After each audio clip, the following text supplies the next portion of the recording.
So I was introduced to him through my stepsister. Her and I were extremely close at one point. We didn't use step. We were sisters. Look, nothing alike. And she was my protector. She was, so I was a little bit older than her, but just respected her so much. And she was dating this guy, and we went to go visit them. They were living in the projects, and his brother was there, and his brother was older. So I wasn't 18 yet, but he was older. Okay. Maybe about 20, Okay. 21. And with all that I had been through, the immediate feeling was that going back to the bus, going back to the people taking things from you, going back to, he likes me, somebody, it likes me. Someone's into you. Someone's into me. Someone was into me. And he was a little shorter than me. Well, probably a lot shorter than me. So he had that complex. I had to face him every time we went somewhere. If we were standing at the bus stop, I had to be right at his face, like looking at him while he was looking for the bus. I couldn't be facing or looking at anyone. Wow. We would go out, and ultimately, I think eventually, I'm not sure exactly what happened to the relationship with my stepsister and her boyfriend, but ours continued, and so they were not quite around as much. I was kind of a stick to it, kind of stay with you regardless. I can endure it kind of person. And we would go to barbecues. Back then, it was like the barbecues were not in our backyard. They were like in a public park somewhere, and he would, hit me in front of his mom, and, talk bad to me, talk down to me. And it just became a common thing, something that I don't know if my mom or anyone ever even knew that I was going through it. And then he, he was very, controlling. And so one day we were in his room, in his house. He lived with all his family, everyone still, and we were in the room, and he had abused me. He had hit me. He had done a lot of different things, and tried to even get me to be like, I wouldn't say a drug addict, but really tried to, really get me. But drugs was never my thing because of what I had been through. But he came into the room one day and he was yelling, and he said, "You stay in this room. You don't leave this room. I'm going to go do this, go get something to eat. This is what you're going to eat. This is what you're going to do." He was telling me the things. And I was sitting in that room, Dave, for a minute. And this has been, I would say, 2 years at this point. It was a while. It wasn't. So the abuse was ongoing? It was ongoing. Okay. And he came back into that room, and I remember when he left, I said, who? This is not you. Why? You don't get abused. This is not the life that you want to leave. So back then we had the Walkmans, and I remember taking the Walkman and I wrapped it around my wrist, the wire, and kind of made the Walkman stay here. And I was like, okay.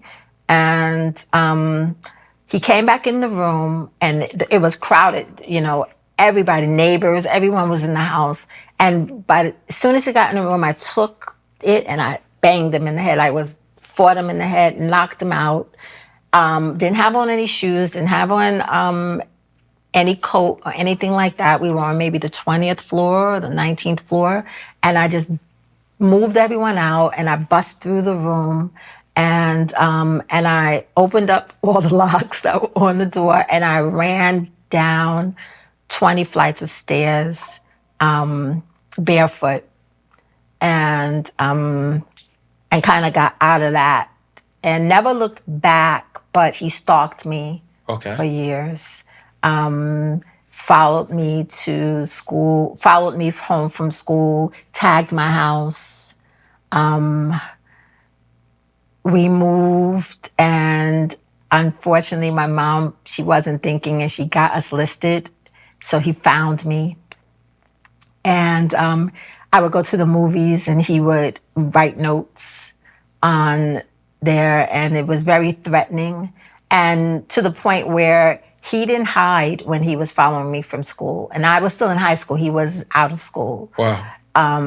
So I would just matter-of-factly say, my ex is like right across the street right now following us. But because I was so calm about it, no one really understood the depth of it.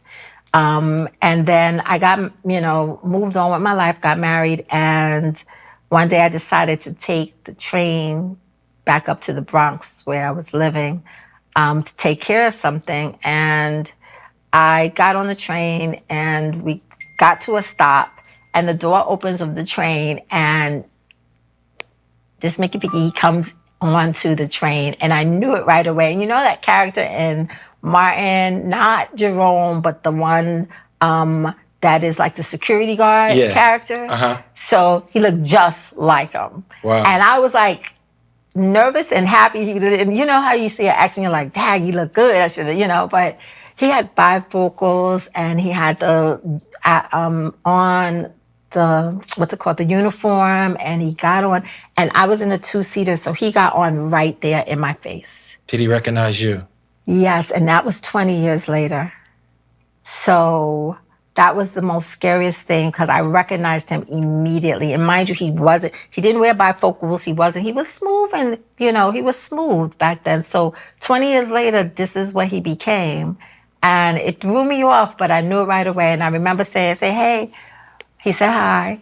I was nervous. I could feel the goosebumps coming because I didn't know what he was going to do.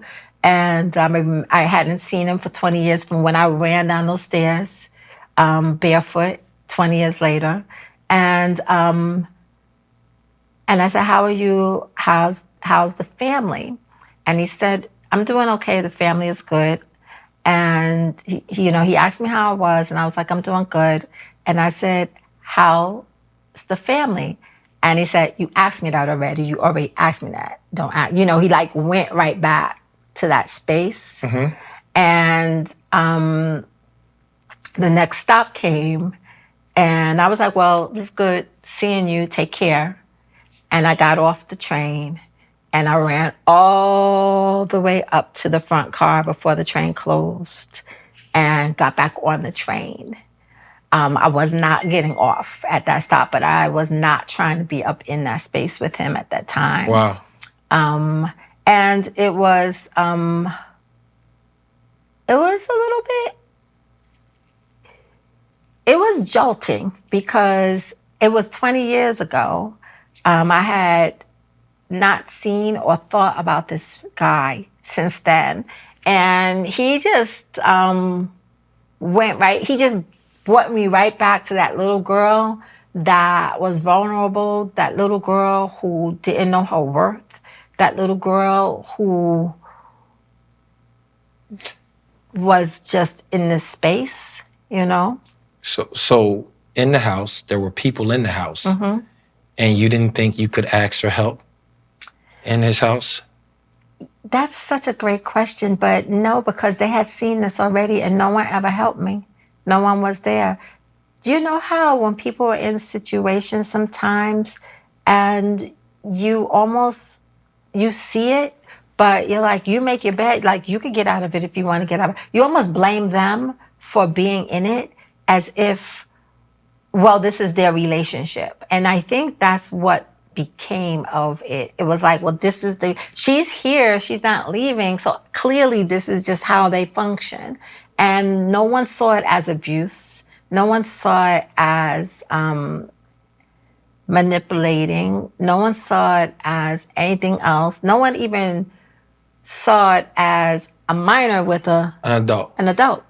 So you took matters in your own hand, and it was life or death. Hell yeah. Because it was for me, it was for me. That Walkman saved my life.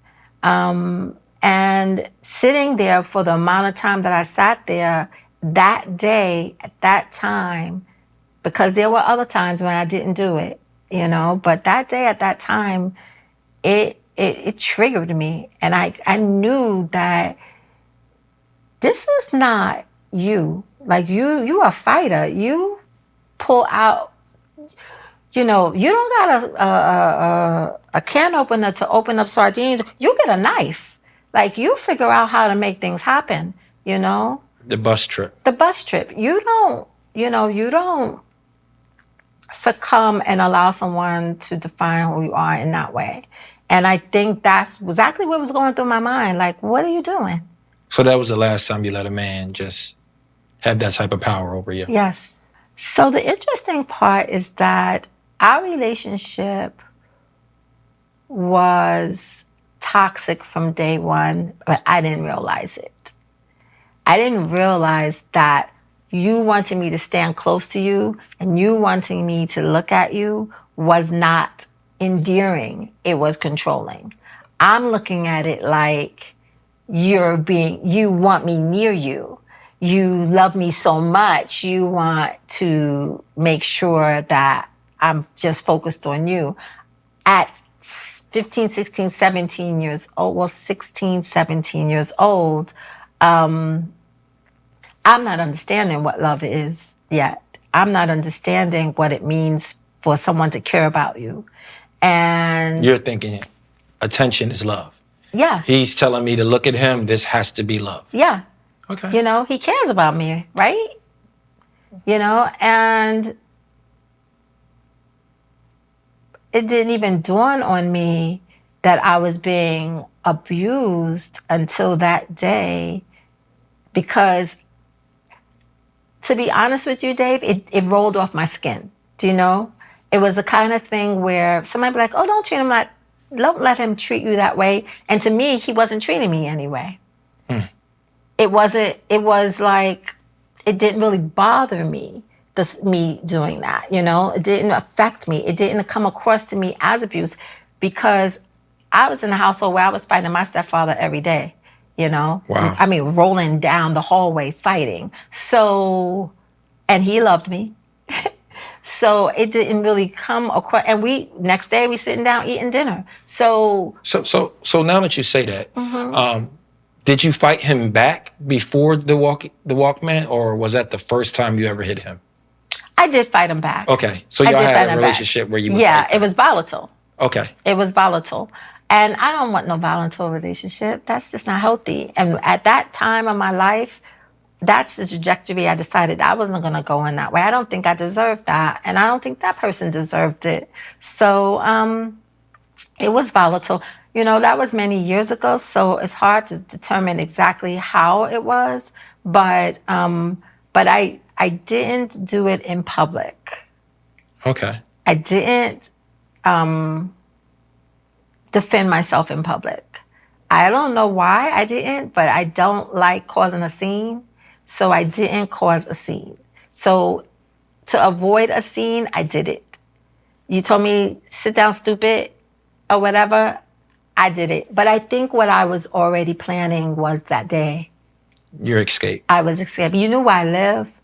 You know where I go to school. You know everything about me. So I'm not trying to die right now. And I know what you're capable of doing. Not that he ever hurt anyone to that degree, but there was a lot of things that I guess I was putting the pieces in place. Yeah, I was putting the pieces. I knew I was going to go. It was just a matter of time. And I think that just presented itself at that time.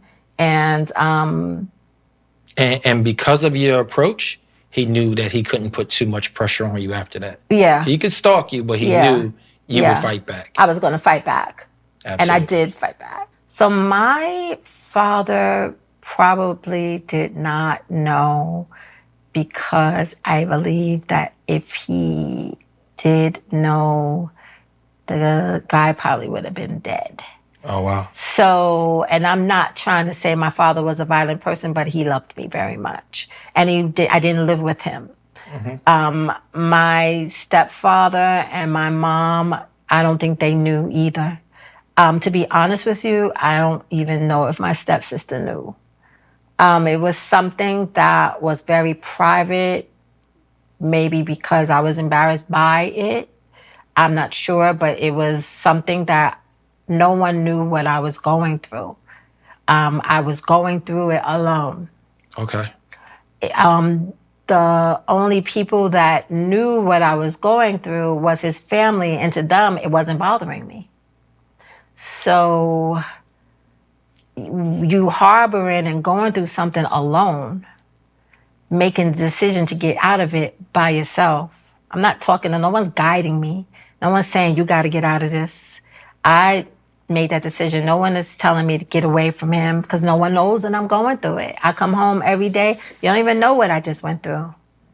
You know, most of the time, the conversations was, how was your day? Good. And yours? That's it. You didn't there was no deep dive into how you're feeling emotionally, what's going on in your life, you know? It was very surface level because there was a lot of things going on in other people's lives. So I didn't burden anybody with my issues.